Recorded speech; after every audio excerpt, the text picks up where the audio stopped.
어제는 참된 삶의 회복이라는 제목으로 말씀을 살펴보았습니다. 참된 삶의 회복을 위해서 예수께서 우리를 찾아오셨고 말씀으로 우리의 삶은 온전히 되고 참된 삶의 회복이 일어난 사람은 이 삶을 통해서 주님을 드러내는 사명이 있다고 했습니다. 오늘 본문에서는 예수께서 거라사 지방에서 돌아오셨다는 말씀으로 시작을 하고 있습니다. 많은 사람들이 예수님을 환영했는데 사람들이 예수님을 기다리고 있었기 때문입니다. 예수께서는 야이로의 딸을 살리시고 혈류병에 걸린 여인을 고쳐주시는 내용이 오늘 본문에서 기록되어지고 있습니다. 이 두 가지의 일을 행하실 때 주님은 그들의 믿음에 대해서 말씀하셨습니다. 혈류증 여인의 병을 고치실 때는 그 여인의 믿음을 칭찬하셨고 야이로의 딸을 고치실 때는 두려워 말고 믿기만 하라고 말씀하셨습니다. 오늘 본문에 볼 때에 예수께서 능력을 행하시는 통로가 바로 믿음이라는 것을 여기서 말씀하고 있는 겁니다. 그래서 오늘은 능력의 통로라는 제목으로 말씀을 살펴보겠습니다. 첫째로 믿음은 주님의 능력이 임하는 통로가 됩니다. 48절입니다. 그러자 예수께서 그 여자에게 말씀하셨다. 딸아, 내 믿음이 너를 구원하였다. 평안히 가거라. 예수께서 야이로의 요청을 받으시고 그 집으로 가는 길이었습니다. 물론 지금까지 많은 사람들이 예수님을 기다리고 있었기 때문에 예수님이 가는 곳곳마다 무리들이 따라갔습니다. 그 중에 12년 동안 혈류증으로 고생을 한 여인이 있었습니다. 많은 의사를 찾았지만 치료비만 들었고 고칠 수는 없었습니다. 그 여인은 예수님의 뒤에 다가와서 예수님의 옷술에 손을 대니 곧 그 병이 나았습니다. 그때 예수께서 당신의 능력이 나간 줄을 아시고 누구냐고 물었고 그 여인은 두려워하면서 예수께 나와서 자초지종을 아뢰었습니다. 그때 예수님이 말씀하시기를 딸아, 내 믿음이 너를 구원하였다. 평안히 가라고 말씀하셨습니다. 예수님의 말씀이 이 여인에게 얼마나 큰 용기가 되었겠습니까? 이때 예수께서 이 여인에게 말씀하신 것은 이 여인이 내 믿음이 너를 구원하였다 하고 말씀하신 겁니다. 이 여인이 무엇을 믿었다는 겁니까? 오늘 본문에는 그 내용이 나와 있습니다. 그러나 같은 사건을 기록해 놓은 마태복음 9장 21절을 보면 이 여인의 생각이 나옵니다. 오늘 본문에서는 그 내용이 나오지 않지만 마태복음 9장 21절에서는 이는 그 마음에 겉옷만 만져도 구원을 받겠다 함이라고 이렇게 기록되어 있습니다. 물론 여기서 말하는 구원이라는 것이 병에서 고침을 받는 것을 말하는 것입니다. 예수님은 여인의 이런 생각을 아시고 그것을 믿음으로 보시고 칭찬을 하셨던 것입니다. 이렇게 예수님의 능력이 이 여인의 병을 고쳐준 것은 바로 이 여인의 믿음 때문이라는 것을 여기서 말씀하고 있는 겁니다. 예수님을 따라왔던 수많은 군중이 있었습니다.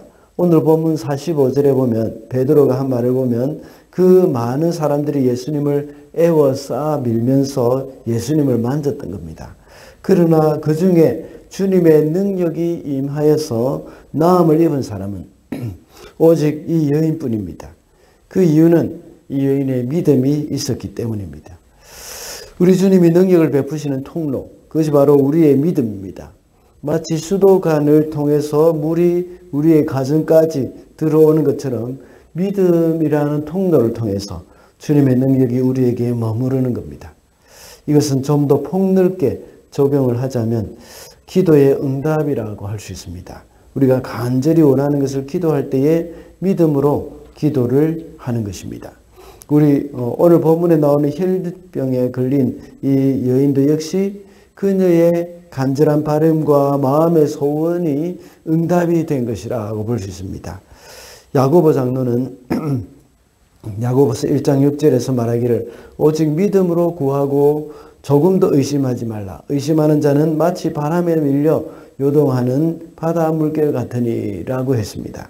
이 여인이 가진 믿음이 바로 이런 믿음이었습니다. 조금도 의심하지 않는, 믿음으로 구하고 조금도 의심하지 않는 그런 믿음이라는 것입니다. 그가 예수님의 겉옷을 만지면 자신의 병이 나을 것이라는 것을 믿고 행한 그런 믿음이라는 겁니다. 이 믿음을 가지고 주님의 능력을 받아서 우리에게 맡겨주신 그 사명을 감당하면서 또한 우리가 이 땅에서 주님의 능력을 받아서 승리하며 살아가야 하겠습니다. 둘째로 주님이 우리에게 요구하시는 것은 그것이 바로 큰 믿음입니다. 50절입니다. 예수께서 들으시고 나서 회당장에게 말씀하셨다. 두려워하지 말고 믿기만 하여라. 딸이 나올 것이다.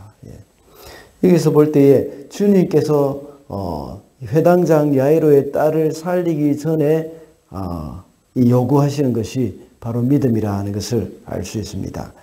이렇게 혈류병 걸린 여인을 치료하면서 가시는 동안에 야이로의 집에서 연락이 왔죠. 병든 야이로의 딸이 죽었다는 것입니다. 더 이상 예수께서 야이로의 딸을 고치기 위해서 그 집까지 올 필요가 없다는 것을 말씀하고 있습니다. 그때 예수께서 하신 말씀이 두려워하지 말고 믿기만 하여라고 하시면서 딸이 나을 것이라고 했습니다. 그리고는 야이로의 집에 도착하셨습니다. 딸아이가 누워있는 방에는 베드로, 야고보, 요한 그리고 부모만 데리고 들어가고 그 외의 사람들은 밖에 머물게 했습니다. 그리고 말씀하시면서 아이가 죽은 것에 대해서 슬피 우는 사람들을 향해서 울지 말라. 아이가 죽은 것이 아니라 잔다고 말씀하셨습니다. 거기 있는 사람들은 모두가 다 아이가 죽었다는 것을 알고 있었기 때문에 예수님의 그 말씀을 비웃었습니다. 그러나 예수께서 그 죽은 아이를 살렸다는 겁니다. 오늘 본문에서 우리가 대조적으로 볼 수 있는 것은 예수님의 말씀, 두려워하지 말고 믿기만 하라고 하신 말씀과 아이가 죽은 것이 아니라 잔다는 그 말을 듣고 비웃었던 사람들의 반응입니다. 이 사람들이 비웃은 것은 예수님의 말씀이나 예수님의 능력을 믿지 않았기 때문입니다. 두려워하지 말고 믿기만 하라고 말씀하셨는데 사람들은 죽음 앞에서, 예수님도 죽음 앞에서는 어쩔 수 없을 것이라는 생각을 가지고 있었습니다. 목숨이 붙어 있을 때는 그 병을 고칠 수 있다고 생각하는데 이미 죽고 나면 아무것도 할 수 없다고 생각을 하는 것입니다. 그래서 모든 것을 포기하고 맙니다.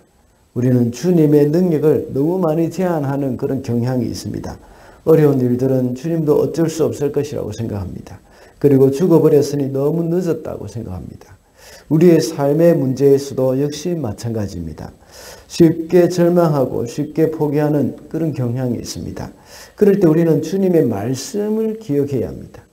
두려워하지 말고 믿기만 하라는 말씀입니다. 이렇게 주님은 우리에게 믿음을 요구하십니다.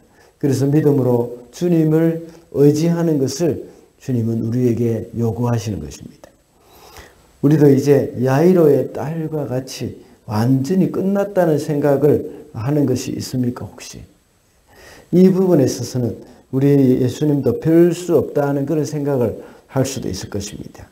그때 주님을 의지해야 할 때입니다. 우리가 믿음이 없다면 주님께 믿음을 달라고 기도를 해야 합니다. 그 믿음으로 승리하는 삶을 살아야 하겠습니다. 말씀을 맺겠습니다. 오늘은 믿음의 능력의 통로라는 제목으로 말씀을 살펴보았습니다. 믿음이 바로 우리 주님의 능력이 임하는 통로이고 주님이 우리에게 요구하시는 것이 바로 믿음이라는 겁니다.